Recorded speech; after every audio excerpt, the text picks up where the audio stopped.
I got to teach about Ruth when we were going through God's story a few years ago with the Jesus Storybook Bible. And I made these little stick puppets, and I actually ended up keeping them around. So I thought I'd pull them out again, and let's use it to talk about the first chapter of the book of Ruth.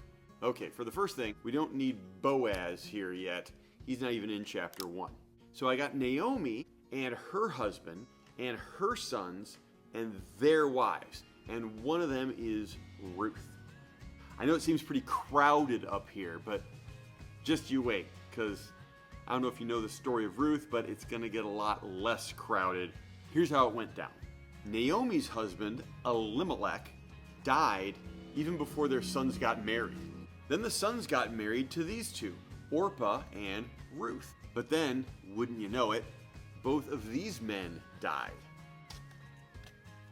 leaving only Naomi and her two daughters-in-law. And so when Naomi had to go back to her home country of Israel, she thought that her daughters-in-law, that they should go back to be with their people in their own country. That was the loving thing to do. And so the crowd's kind of thinning out here because Orpah did go back, but Ruth insisted on staying with Naomi. You'll hear Pastor Dave talk about the word loyalty in the message, so be sure to listen for that. Now, a lot of times we have loyalty. We're loyal or we're committed to maybe it's like sports teams that we like.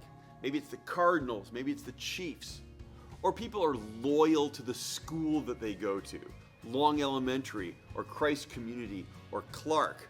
And loyalty means you'll always love your school, you'll always show up to support your team. Well, when you hear about Ruth today, you'll see that she was loyal and committed to her mother-in-law Naomi.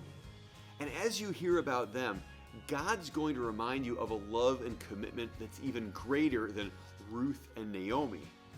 And that's Jesus' love for you. This is you right here. Because the good news throughout the whole Bible, even in Ruth, is that Jesus always loves you. He always supports you. He forgives you and he rescued you, and his love never fails.